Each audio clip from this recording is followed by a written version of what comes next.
Fun Game Danny, what's up? In Le Chateau.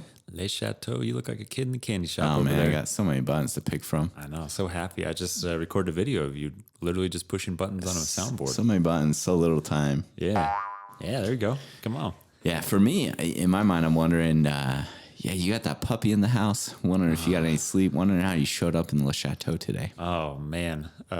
Exhausted. Yeah, we got Papa Lapagus nice, and she's got herself, she found her voice. Good for Poppy. Good for Poppy, man. That makes me even happier. Yeah, Poppy found her voice, man. I don't know that she totally learned it from our other dog, who we like to refer to as Barky Joe. And so, yeah, we got two dogs that like to bark and one that needs to go out every 2 hours at night. Yeah, come on. Horf. McCruken. Horf.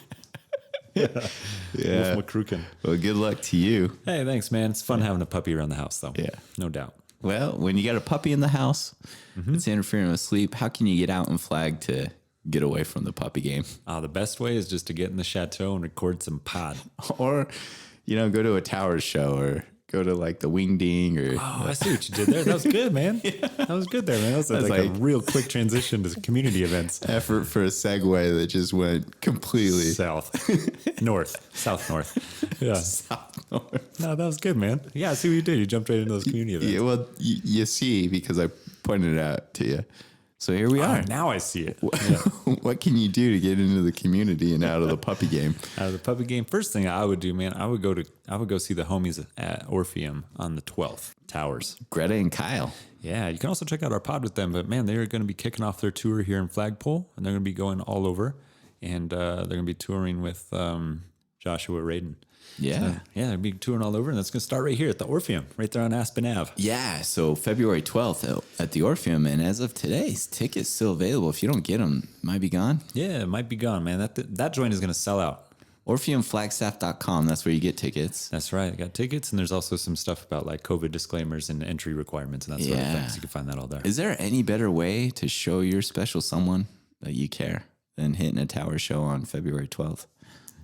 No, sir. Okay. That's the way. The only way. That is the only way. The one and only way. Yeah. It's that easy. All right. Yeah. So we got Towers. What else we got? Got that Flagstaff Mountain Film Fest. 20 years. 20 years the Flagstaff Mountain Film Fest has been going on. They're celebrating it. Come on. The FMFF. So you can hit them up at the website. It's going to be going on April 7th through the 10th, the actual film fest. And they're really hoping to make it in person. So they did virtual last year. I think they still may go virtual, but right now are on track to prepare for it being in person. So look for what films they have available April 7th through the 10th and locations. And you can check that information out at flagstaffmountainfilms.org. Okay. You can also choose to be a sponsor. So if you want to sponsor the cool products they're putting out there, that'd be a good way to do it. Can we just mention one real quick too? Yeah. Pluto is a planet. We've already established that. There we go. The I Heart Pluto Fest, man. That's also coming right up. Yeah. I was the one that turned you on to the I Heart Pluto Fest, and now you won't shut up about it. Yeah, the only thing I can talk about is how Pluto is a planet and Lake Mary is blue. I'm stuck on these two things. One or both of those things are questionable. Neither are questionable. Both stay very factual in their basis. Yeah. It was 92 years ago that Pluto was discovered. Whether it's a planet or not, it was 92 years ago that it was discovered. Dang, man. You know what that makes me think of real quick? Yeah. Unrelated. Yeah. Quick note for shout out Thich Nhat Hanh, huh? Thich Nhat Hanh. He passed away 2 weeks ago. Yeah. I think he was 92 or 94 or something like that. Yeah. You saying that number just brought an old. Yeah, I was wondering how those two correlated. Yeah. Yeah. I mean, it makes sense to me. The Thich Nhat Hanh was roughly the same age as Pluto's discovery. When Pluto's discovery happened. Yeah. Okay. Both very important things in this world. Yeah. Yeah. One maybe more so than others to me. Yeah. Which one is that? Thich Nhat Hanh. Oh, okay. Well, so for those of you where Pluto supersedes that, you can hit up the I Heart Pluto Festival. It sounds like that would be the space for you. Yeah. They actually have its own website just for the festival, iheartpluto.org. Yeah, there's also a cult that you can join. So you can find that if you go to the I Heart Pluto Festival. You might find yourself in a cult eventually. Really? Yeah, man.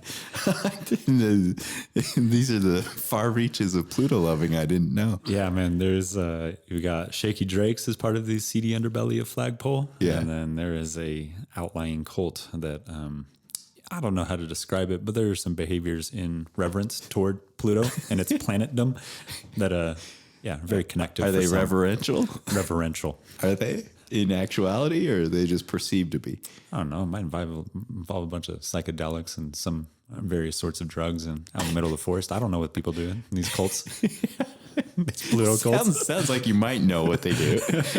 I mean, I have an idea, but I don't know what that looks like from minute to minute. Just admit it. Just own it. Yeah, I'm part of the Pluto planet cult. Yeah, hook me up with that PPC. Just own up to it. Yeah, PCP for the PPC. Good night. Sorry. Well, since you intended. Sorry about Cody, guys. Now that we've spent a majority of the time with the I Heart Pluto Festival, might as well just briefly mention the Well Foundation. Yeah. Their fundraiser for mental health for river guides. It's called the Wing Ding. Wing Dang. Saturday, September. February 19th. There you go. 4 p.m. Coco Arts Center. Yeah, come on. It would be art, there's an auction, raffle, and good times. Good times, yeah. Come on. It's mostly outside, I think, so they can accommodate trying to be safe. And they, similar to the Orpheum, I think, have some standards and expectations. So check that out at wellfoundation.org/wingding2022. Blammo. Yeah. All right, Dunny, that sounds good, man. We got those community event mentions in there, and I'd say that we did it rather efficiently. Yeah, we're only like 5 minutes into recording, which is man. 7.5. Oh gosh. Well, there's a huge difference there for me. Oh, so if you're listening to this and where you're at is less than 7.5 minutes, you can thank us for cutting out a portion of what we've shared thus far. A large portion. Sorry about us, guys. Yeah. Good night. Anyways, today we got that luxury of it not being you and I bantering back and forth, not guy talk. Yeah. Guys talking. Man, we got an interview. Beyond Flag. Yeah. So who we going Beyond Flag with today? It's exciting. Today we're going Beyond Flag with Jason Costello, the founder and CEO of Canyon Coolers. So Jason, like many other well-intentioned folks, found himself in Flagpole, Arizona nice in the early 1990s through an educational aspiration. Yeah, he wanted to earn a degree from Harvard of the West, Daniel. Harvard of the West, also AKA Northern Arizona University. #go Fumberlax. Lumbers. Good job. Yeah, we got it, man. So following his degree or his time at NAU, he worked in a variety of settings and somehow, some way, found himself in the domain of slinging them coolerses. He's coolerses? Yeah, coolerses. What did you say there? He was slinging them coolerses.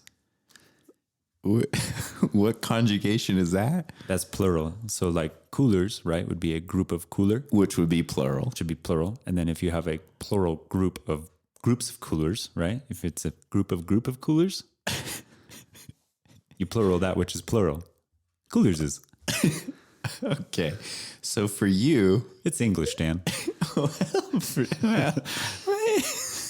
Debatable? I don't think it is. I'll just keep plowing ahead. Well, so just to be clear, you think plurals have plurals. So plural groupings that have plural groupings, you add another S. So he's slinging them coolerses. Yeah. So Canyon Coolers is. Okay. Show me dams. In 2010, he founded Canyon Coolers, and a few years later, he went all in with the biz. Since then, Canyon has won a variety of Coolers awards. I guess Coolers is awards, really, and remains as one of the top products when compared to its competitors for ice retention. Oh, yeah. Yeah. That'd be fun to do sometime, huh? Have our we'll create a cooler. We'll compare it against Canyons and just see whose ice melts faster. A magnificent idea. Yeah. It's a really good idea. Thank you, Dan. So anyways, to go back to what you were saying, they're top of the line, like world class company, right here in Flag. Right here in Flagpole. Nice. And they offer a lifetime hassle-free warranty and identify their value of relationships essentially as the reason for this warranty. You might want to stay tuned to learn whether it is or is not also maybe a conflict avoidance strategy. We'll see. Maybe. But maybe not. You'll have to stay tuned and learn. Yeah. Lastly, Jason shares a deep connection to the community of Flagstaff as his company is partnered with local artists Ashley Matelski and Duane Koyawena, which can be found on their drinkware products. Yeah, those bottles are really cool. They included the artwork of those artists. Yeah. All out of Flagstaff again. And Canyon, they anticipate partnering with Arizona Game and Fish and seek to continue building relationships with Flagpole and the surrounding communities. Stay tuned to learn about how Jason founded Canyon Coolers, the company's evolution over time, and various stories showing ways that all good things start with a bad idea. Come on. Yeah. Thanks for tuning in as we go beyond flag with Jason Costello.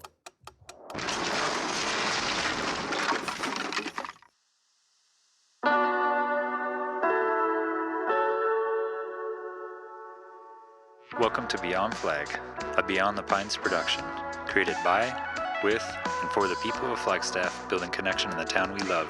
We are your hosts, Dr. Daniel J. Phillips and Cody Bayless, also known as Dr. Chinchilla Nice Nice. Thanks for tuning in as we go beyond flag, straight from the dunny of our observatory.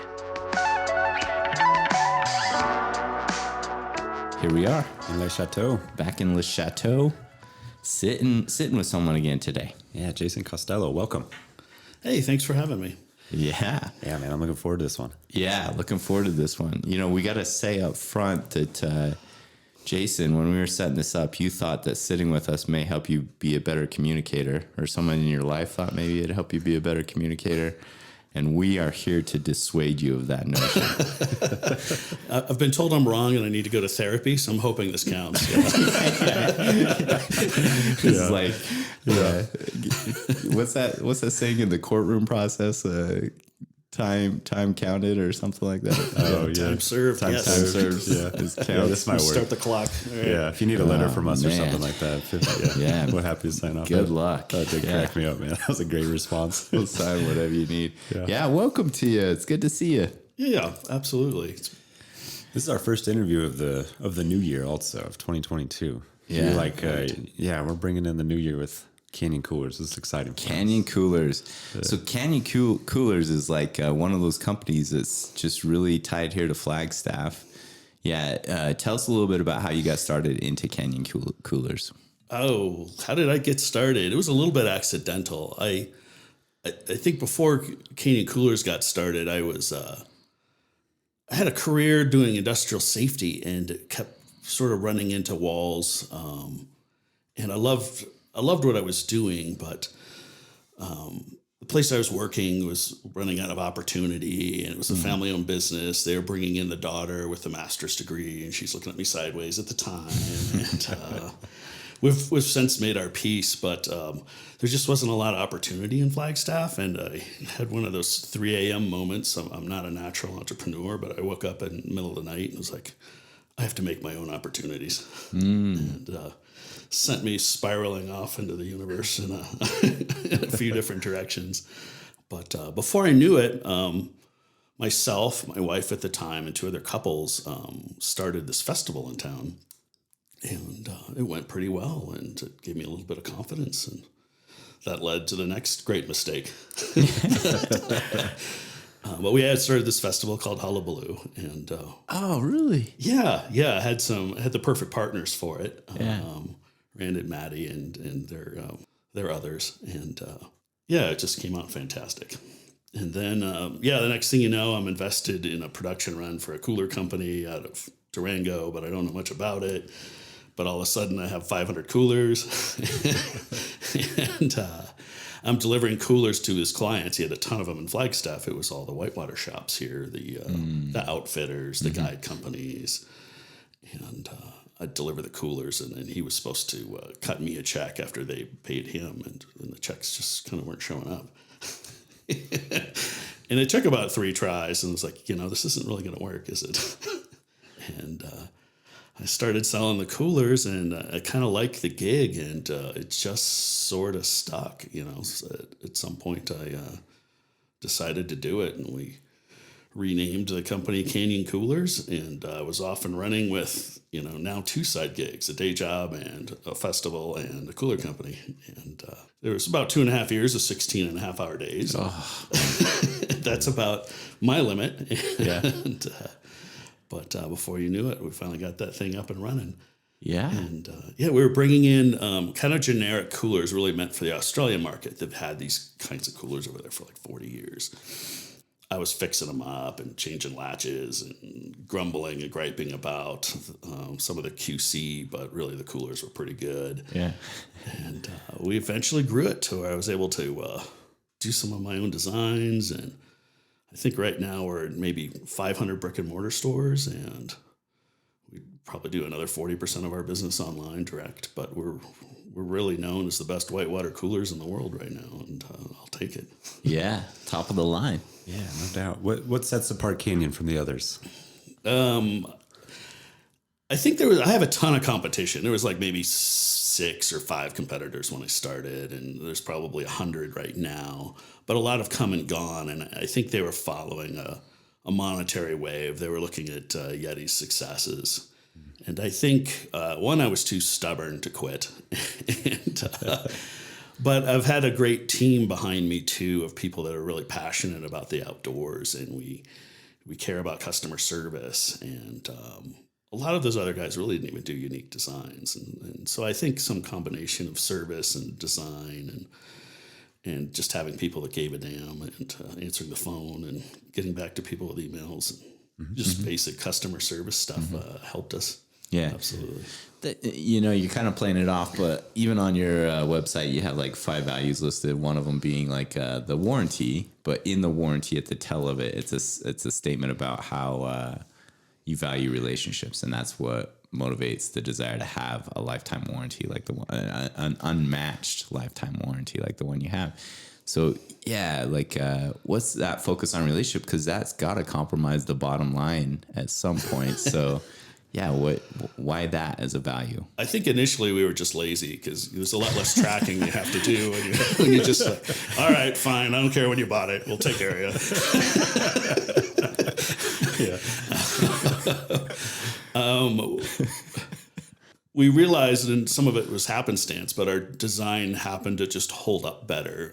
Rotomolding is like a kind of an archaic, bizarre way to make plastic products, but it just so happened that our design stopped the lids from warping on the coolers. So we just had like a better product and it didn't need quite as much warranty.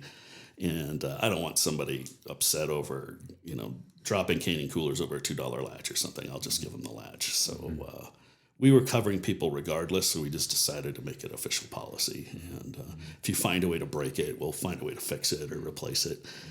And we tried to finally collect all the data from everywhere and kind of look at how bad the bottom line was as a result. And I thought it was going to be exponentially worse than it was. It wasn't quite as bad as I thought it was going to be. So we're happy to keep continuing that. Mm-hmm. Yeah.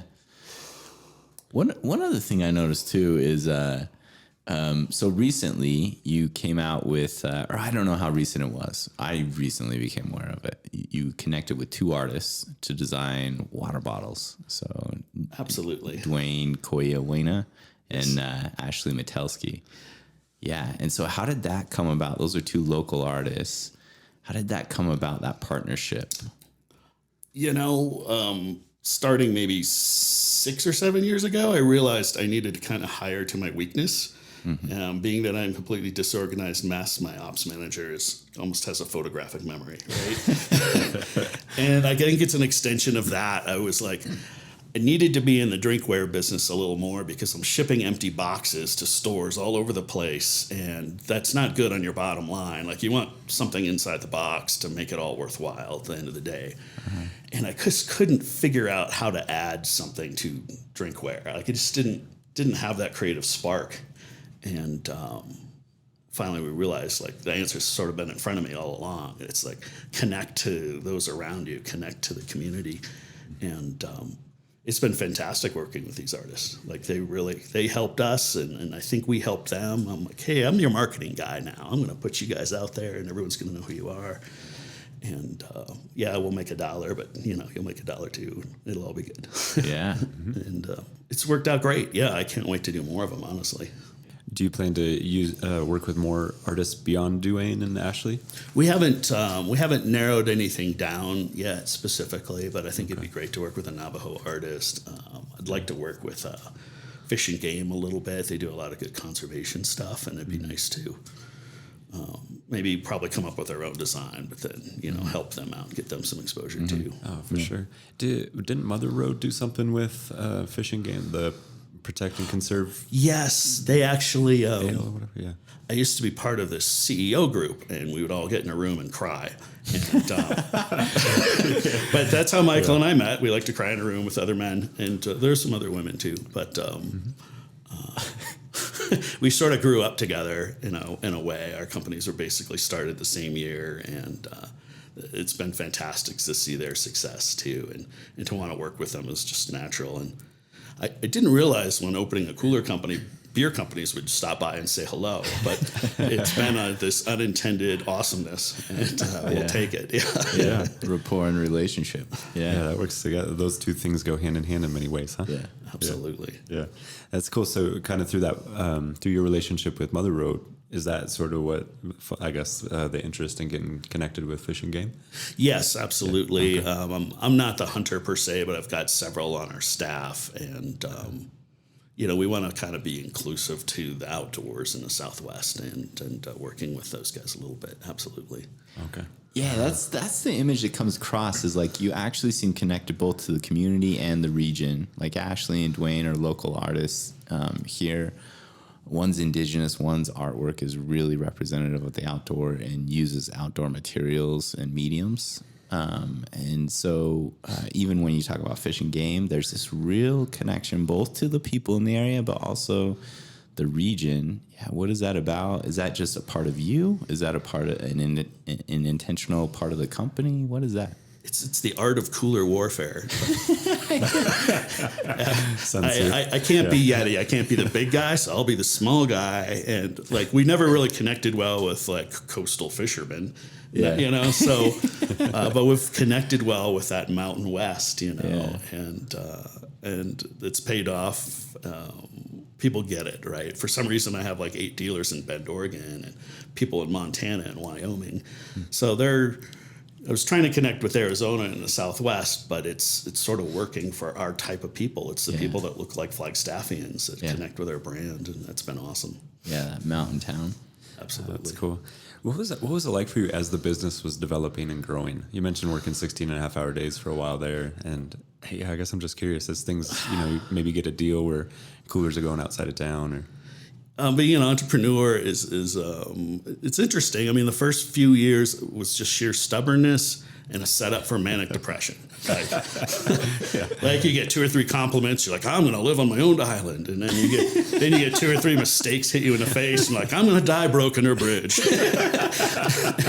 And live my own island. Or you get a new competitor and you look at their website all night, stuff like that. The art of cooler warfare. If you need someone to write your book for you, yeah, that's the title, man. The art of cooler warfare. It's evolved since then, but you're always looking at your own shortcomings as an entrepreneur. You're like, I can only get this as far as I can get this. Yeah. Ups and downs. Yes. Yeah, absolutely. Ups and downs. We try to say to customers, the boss, but cash flow really is, and that's a rough lesson too sometimes. Sure. In what ways? Well, what I was really naive about was just the cost of growth. Mm-hmm. You sell a cooler, you made $1, but you want to sell a few more, and it just gets, it's quite expensive. Mm-hmm. And so there's a challenge there to make that happen, and it tests my patience all the time because I don't have any to begin with. So You seem patient. So then, essentially, let me see if I'm understanding. You sell some coolers, you make money off of that, and then deciding how much money to reinvest back in. But if you get stuck in that cycle, you're always having to sell more to make more, and it becomes this thing that feels pressure. It feels like pressure, or it does. When you hit one goal, you immediately sort of set up the next goal. Mm-hmm. and then I don't always stop and go like, wow, we did that in August, you know. And so that's on me a little bit. But yeah, it's technically kind of difficult because we'll make the product, then we get it, then we sell it to somebody on terms, so they've got 30 days or 45 days to pay me, or maybe they take some 60 days. But I still have to have more coolers coming to get to the next guy. And these aren't huge profit margins. I know they're expensive coolers, but they cost a lot to make, so you end up needing a lot more money to grow a little bit. And so that's the treadmill part of it that we figure out on the back end. But I really like creating the new products and getting them out there. Whichever one I created last is usually my favorite.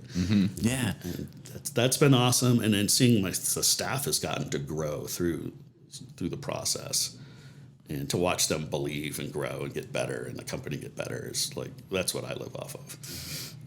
Yeah, as more people get brought into the company, does that feel, I don't know, I almost wonder like threatening, in some sort of way? Like, do you feel responsible for people? And Absolutely. Yeah, I put the company first, and sometimes I'm not paying myself particularly well, and we're kind of getting past that hump finally. But yeah, I do definitely feel a responsibility for it. Yeah, what's it like, the team culture there at Canyon Coolers? I am a lot of very passionate people, so you end up with strong wills. It can be like herding cats.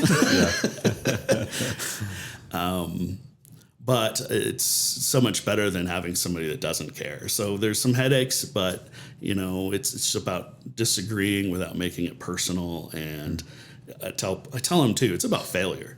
Fail constantly, fail all the time. Fail quick, fail cheap. Own it, move on. I mean, I tried every color in the world out there, and 90% of them were horrible. But when we looked into the sandstone, it really looked like us. It looked like Arizona. It fit our brand, and like it did much better than I ever would have thought it would do. So that was like a failure that worked out, and then you try to scale that and go from there. So when did you roll the dice to you mentioned having the hullabaloo? Yes. And a full-time job. When did you roll the dice to stop the full-time work? When did you turn the corner on those 16.5-hour days? Oh, when the steam was coming out of my ears. We finally just decided to part ways where I was working.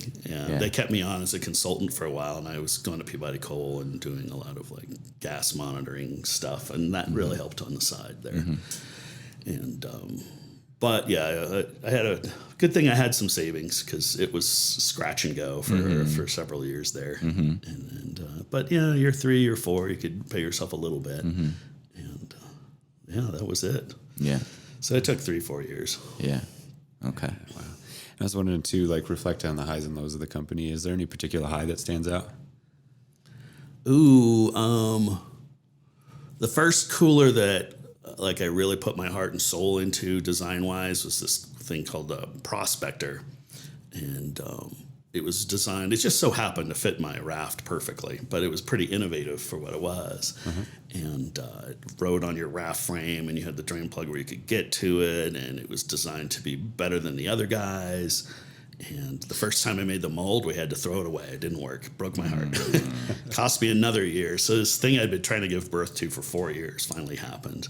Oh yeah. And that was cool. And I love all the river companies out there in the West, but they all think they're the king of cool, and they'd all be like, "No, Jason, you need to change this way or do this a little bit that way." And we went back to this conference this year, and I hadn't been there in like 6 years.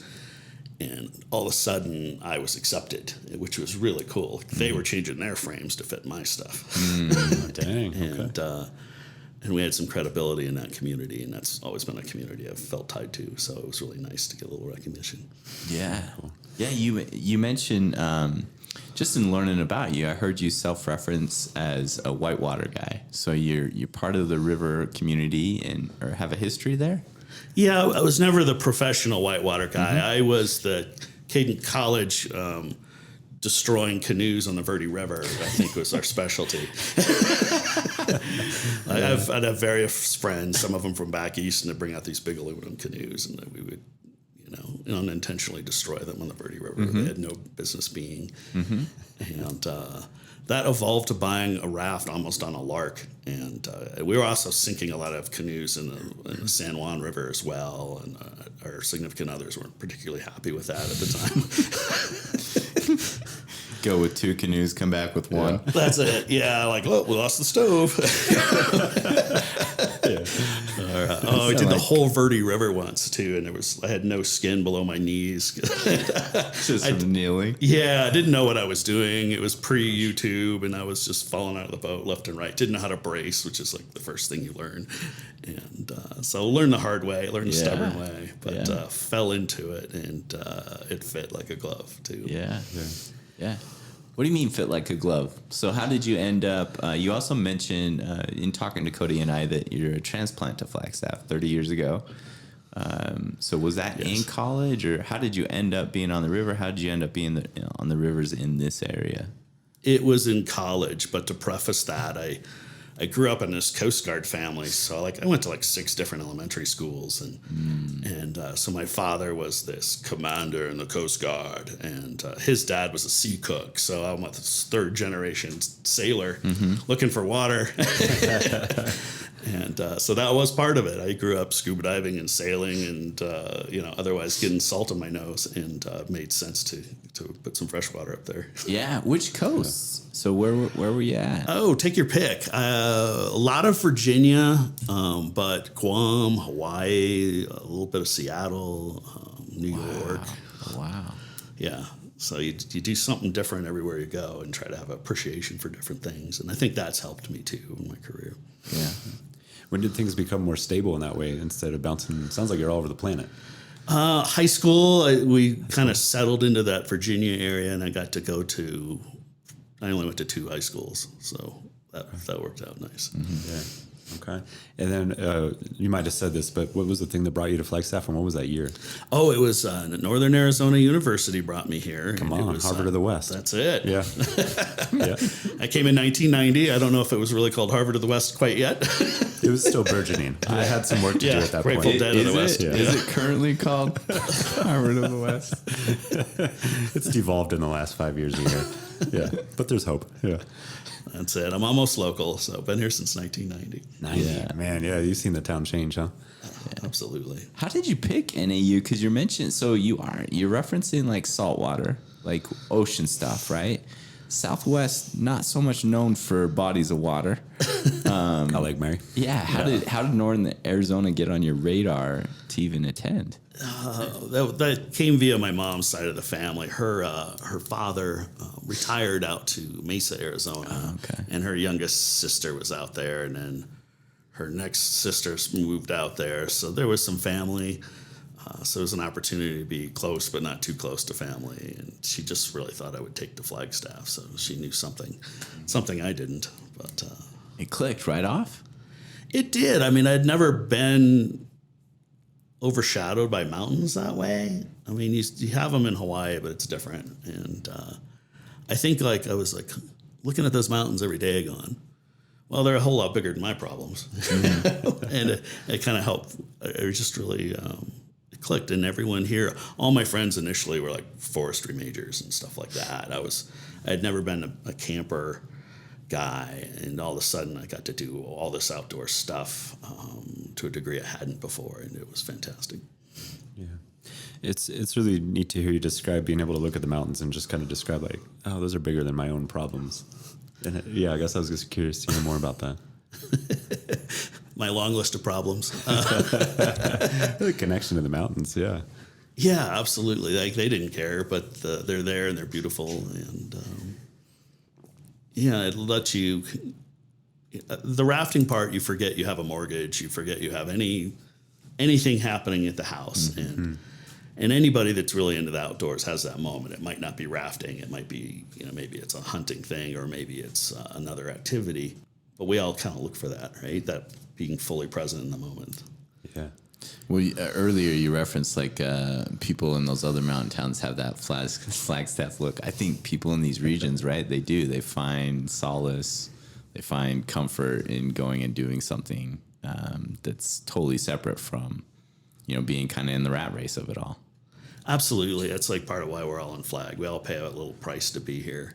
And that's it. Yeah, the business might be bigger or more successful down in Phoenix, but we wouldn't have the same kind of people working for us, and that's going to take a toll too. You know? Yeah, be a different brand. Yeah, in that it sounds like there's a deep connection to the town itself with the business too. Like it wouldn't be we're just going to drive the business to grow it and find ourselves in somewhere like Phoenix. It sounds like it's important for you to be here. It is. It's part of our DNA. They were making super coolers here, like in the 80s, with like fiberglass and foam, and all by hand. It's part of the reason that cooler company is here. So. Yeah. Because of the region and the river rafting. So you got into it. You came to college, came to NAU, and started just going down the Verde, looking for water, not being near a coast or directly near a coast, right? And so do you have any, I'd be curious, I don't know if you go this route, but what's the craziest river story you have, or what's the most extreme thing that happened in some of those early adventures? Oh, gosh. We lost all our boats once on the Colorado. All of them? All of them, yeah. Yeah. Every single boat. Crazy. Yeah, another large commercial boat came around the corner and found all of our boats, and there was life preservers tied to all the ropes, and they thought like everyone had drowned. Oh, no. Yeah. We were in this little side canyon called Mat Cat, and it's like kind of hard to get in there, and there's like one slippery rock to tie to. Yeah. And I was with a bunch of much older folks. They were about 65 on average. And then we had to hike them up a cliff and then across a mesa and down, it was a mile to retrieve them. There was one person with all the rafts, but she was legally blind at the time. She had taken her contacts out.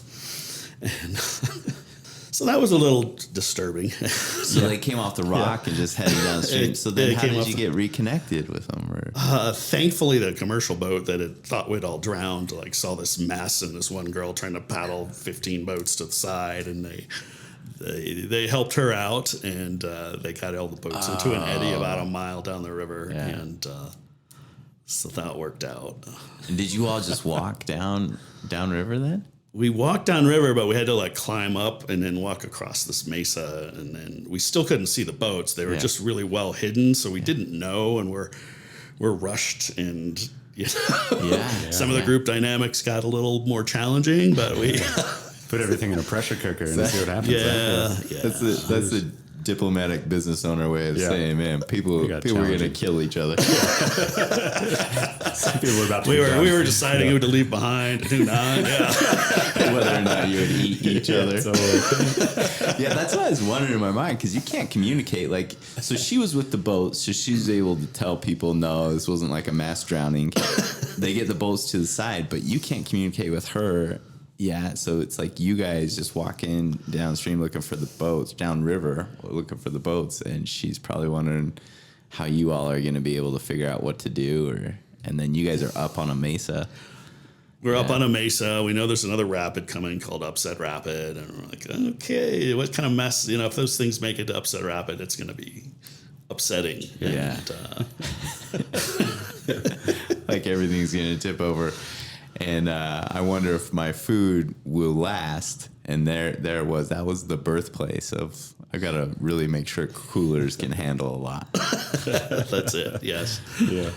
Even on the website, right? Doesn't it say something like it's not a matter of when the boat flips? It's or not a matter if the boat flips. It's a matter of when the boat flips. It did. It took me a long time to get my first flip in, but I was up in Moab on Westwater, and there was this rapid called Sakatumi, and it lived up to its name. It ripped one of my pant legs off. I didn't even know it for 2 hours, but it took me to the bottom of the river, and I got almost to the top of the water again, and then it sucked me down, just my hand made it above water. And then I got to think about my daughter for a little bit, and and I realized, okay, the next one's got to count. I'm going to have to get to the top and get some air. And so I was recirculating in there, which happens once in a while. Survived that, and yeah. Man, these rapids seem pretty appropriately named for your situations you've had here, huh? Sakatumi and Upset Rapid. That's it, yeah. And it's fun taking newbies on the river, because then you can just make up, skull and daggers next. Skull and daggers. Arm ripper. Yeah. Surely death. Oh man, that's good. I remember Canyon I thought it was really cool. It was probably, well, I mean, it's hard to reflect on the last couple of years. It might have been a few months ago or it might have been 2 years ago. But Canyon put out like a short video with a trail runner. Do you remember that on Instagram? Oh yeah, the Coconino Cowboys. I think we're involved with that, or to some degree. But I have an extremely creative guy doing some marketing for me, and he's gotten into triathlons and long distance running. And he's a hunter in town too, but he sort of set that up and made that happen. But yeah, it's an amazing community up here. Absolutely.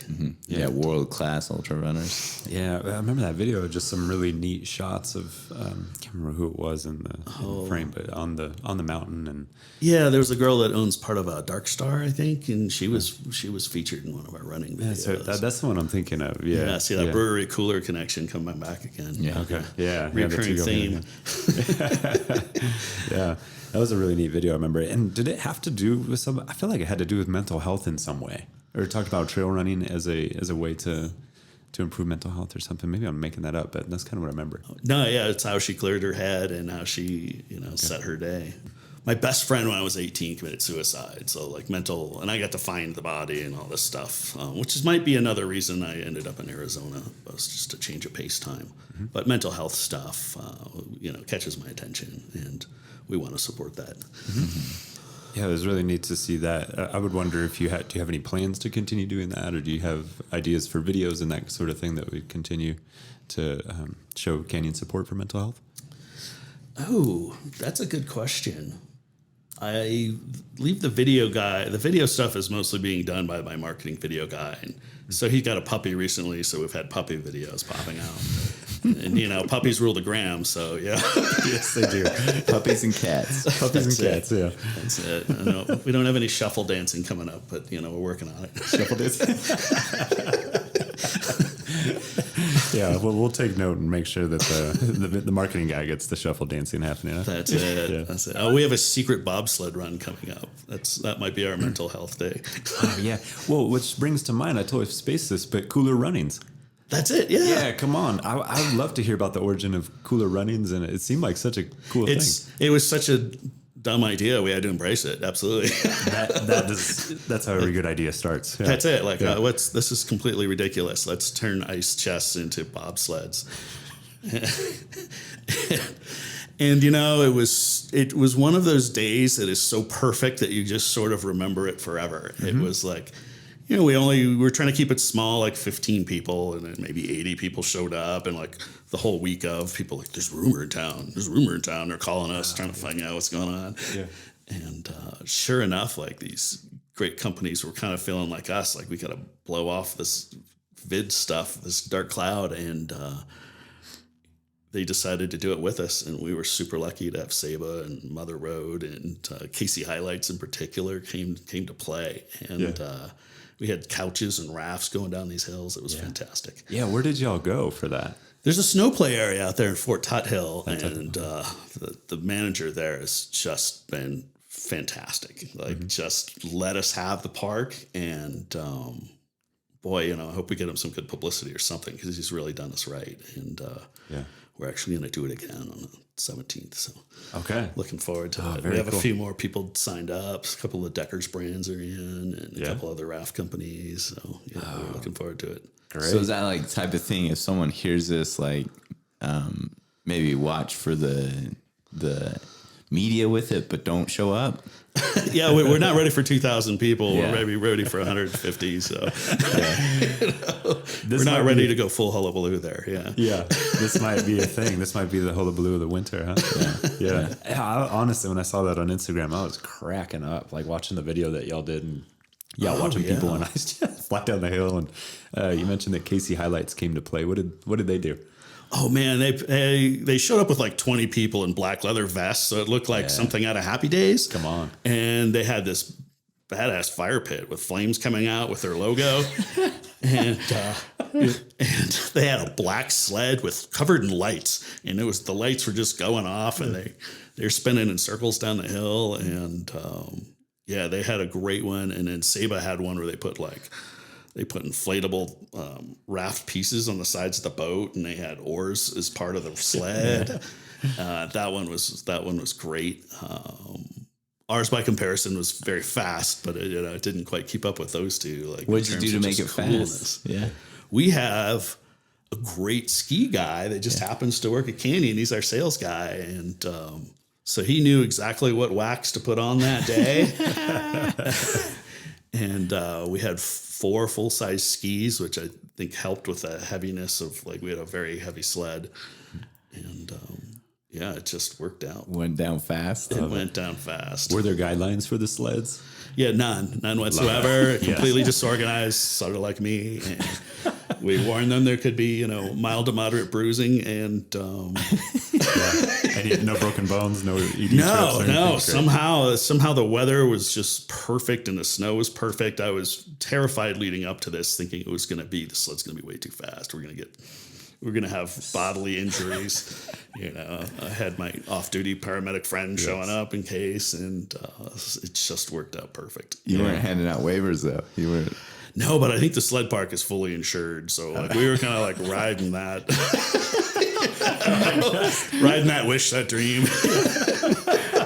Oh, I love that. That's so good. And the name too, right? Like one of the greatest movies ever. So the next one's coming up here in a couple weeks. It sounds like. We can watch and that sort of thing. And then you mentioned a couple other raft companies join. Anyone we should be looking out for this year? Oh, I think the dark horse might be Artisan Metalworks. Ooh. Tim Quigley over there. Those guys know how to fabricate beautiful, functional things. And the first question out of his mouth was, "Can I modify it? Can I modify a sled? Can I modify it?" So this guy's got a vision at any rate. So we'll see what happens. He wants to win. Yeah. It'll be a colossal success. Or deaths, or something's gonna happen. Maybe sign the waiver for Artisan this year. Yeah, that's it. Yeah. Don't sign up to be in the sled. Yeah, for sure. Oh, that's good. Yeah, I was thinking our profession probably wouldn't lend itself too well to creating a sled. Yeah, we get a bunch of books and try to make those go down a hill, huh? Yeah. Use the Angry books. You got Cormac McCarthy up there. That's perfect. Yeah, we do got some McCarthy. Yeah. Maybe that book, we'll slick it up. Yeah. Send it down the hill. The issue, Jason, is actually Cody's personal construction work is called C- construction. Yeah. So Artisan Metalworks, they're going to really be able to fab something capably. Yeah. The issue with us is not the material as much as the fab process. The process and the product. Yeah. Our slogan, we put it on a side of a piece of cardboard and then taped it to my friend's truck, and it said C- construction. It was misspelled. And the slogan is a little less good than average. That's what we shoot for. Yeah. You're talking about my permanent record, I feel like. A little less good than average. Yeah, it'll get done. It's just a little less good than average. It'll get done? Yeah. It'll get done. But in some time frame, and the outcome will be a little less good than average. Yeah. A little less good than average. And I've seen it firsthand, and that's an appropriate slogan. Yeah, it might be even aspirational. Yeah. Some of it's a lot less than average. Yeah, for sure. Man, I would also be curious to go back to Hullabaloo a little bit. My wife and I used to live on the corner of Birch and Sitgreaves, and whenever it was Hullabaloo, it was like, okay, I think we're not sleeping for the next couple of days. that might happen, yeah. It'll just be, you could hear the music in the background and stuff. I'd love to hear about the evolution of Hullabaloo and how you got involved initially. Oh gosh, Rand Jenkins and Maddie here in town. Well, I knew we needed to create my own opportunity, right? I had that 3 a.m. moment, and we talked to those guys about just a little beer festival. And then you had Fat Tire getting kicked out of town for just being complete louts down there at the time, and they were bumping up against the city bureaucracy, and neither side was really having it. So we saw this hole when they left, and it was like, all right, we can do a friendlier, nicer version of this. Yeah. And that's kind of where it was born, to really bring different elements of Flagstaff together and let the free flag fly. So I guess, did it start out initially as it is now? It seems like it evolved over time. It really hasn't changed too much. I no longer own it. I'm not a partner. I sold out around year 5, and they're on year 10 or 11 right now. Okay. I did go back for the 10th year. It was a blast. The community embraced it, so it did get a little bigger and probably a little louder. And I don't want to admit that in front of certain people in City Hall, but Yeah. there was a lot of hoops to jump through to put that on down there. I will say that. Sure. There's this real pattern for you. I don't know if you catch it, but you're always like bringing people together, or at least involved in whatever is bringing people together. Like, you kind of fell into the cooler thing, but then it evolves into ideas like cooler runnings. You got the Hullabaloo.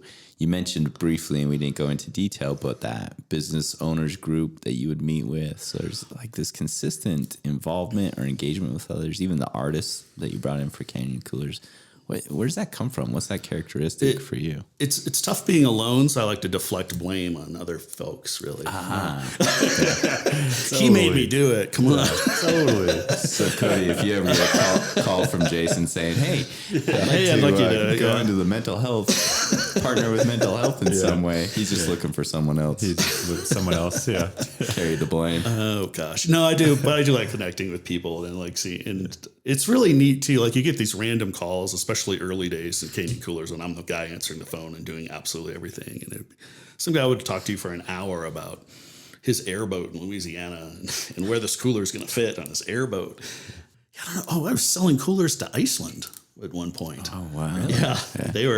It was a Meals on Wheels deal, and they didn't want the food to freeze while they're driving around Iceland delivering meals. I thought that was kind of interesting. And they were keeping it from freezing. They did the opposite. Yeah, they flipped the script, and it had not occurred to me. And what else? Oh, we had some folks out of Denver that were up at the North Pole putting $40,000 ice samples into the coolers, taking them back to the lab so they could study them, stuff like that. Yeah. So, yeah, you just never know. Or the blood bank guy that needed blood to last for 36 or 48 hours. We did a few modifications for him just to, he had to have a certain handle a certain way or whatever. Those are important utilities like research, blood samples, Meals on Wheels, Meals on Wheels. Come on. I'd imagine you never thought that would happen when you're No, slinging coolers not in at all. Flagstaff. Yeah. So you get the connection with the breweries, and then these unique utilities pop up for it. Yeah, the sciences, the humanities. One thing that we typically we like to include in our interviews, Jason, is we always like to talk about your connection to the town a little bit, and we've gone over that for sure. One thing that for me I always wonder is, how would you describe your connection to Flagstaff? Oh, wow. Well, I've got a daughter here now, so now we got roots, right?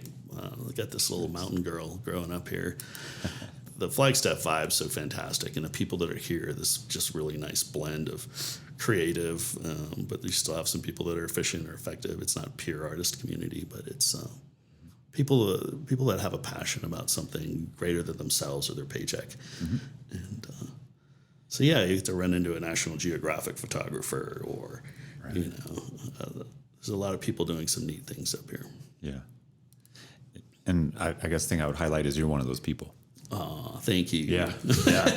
Canyon's a really cool thing. Hearing your stories is it's fun, and it's cool to hear you reflect on some of those things that you've been able to create and produce. And I think Canyons and what you've been able to do is a huge part of the fabric here. Yeah. I know. There's so many more products I want to build too, but I've got to keep an eye on that bottom line. I've got 2 or 3 engineered out right now. And I'm just He's ready, man. That scientist is ready. Yeah. Got that vision. Come on. And we have coming up on February 17th, we'll be able to check them socials. Canyon Coolers. Don't miss the cooler runnings. Oh, man. Videos of... It's all downhill from there. Yeah. It's all downhill from there. Well done. True that, But I'm well, thank you for taking the time to meet with us. We genuinely appreciate you just spending a minute to hang out and chat. Oh, I appreciate being part of the community, and getting to meet you guys has been great too.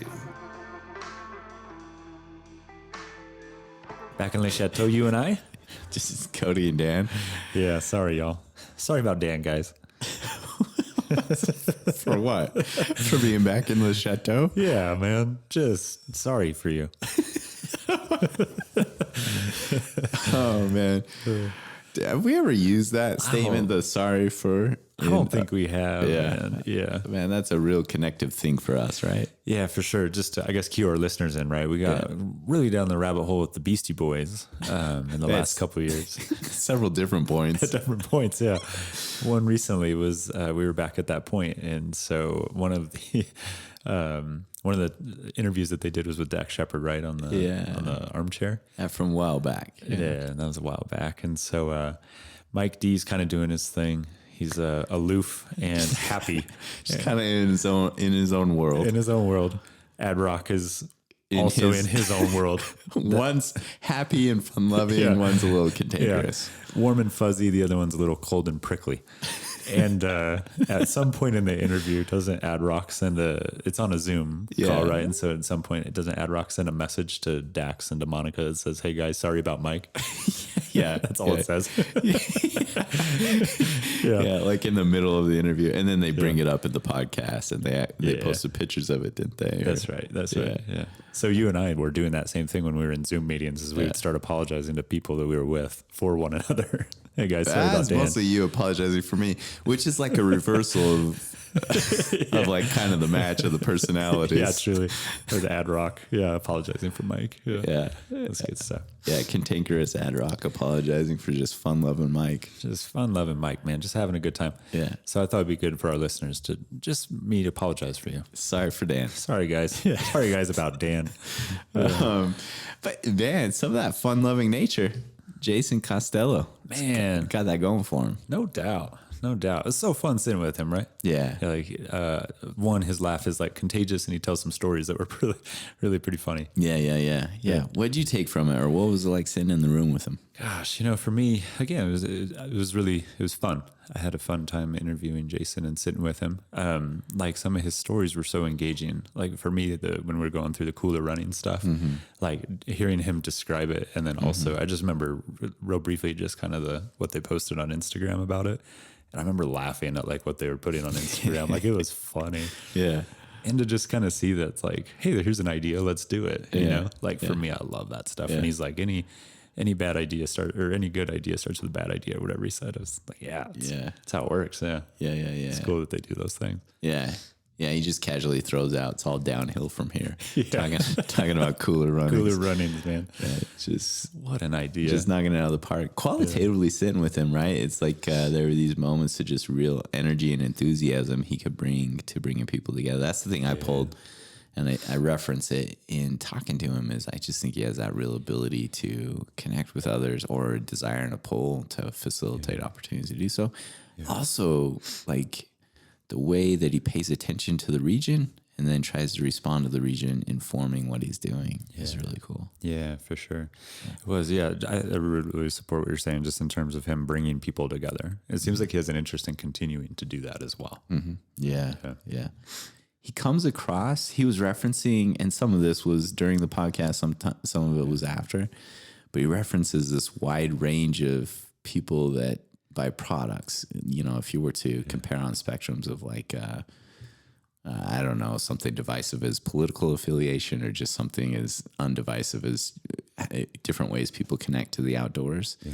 And he's just like open to everyone. There's like not judgment, just cool acknowledgement and humor in just learning everyone's story. Yeah, totally. Man, so big shout, nice shout to Jason Costello and the crew at Canyon Coolers. Yeah, all the crew, huh? Yeah, totally. I really do. I'm not, like, I was trying to be genuine at the end. Like, I really do think Canyon Coolers brings a lot to this community. Like, they partner with a lot of people and provide jobs for folks in town. I think that's all great stuff. And it's cool to see him incorporate, like, the work with Ashley and Duane also. Yeah. Well, why don't you take us out by shouting us out? No doubt. You can always find us on the interwebs. www.beyondflag.com, flag spelled FLG. And you can always sometimes kind of find us on Instagram, beyond_flag, and you'll never sometimes kind of stumble upon us on Twitter, also beyond_flag. You can always search us on those two enterprises. We'll be there. No guarantee that there'll be a recent post. All right. Yeah. Take care. Lovies.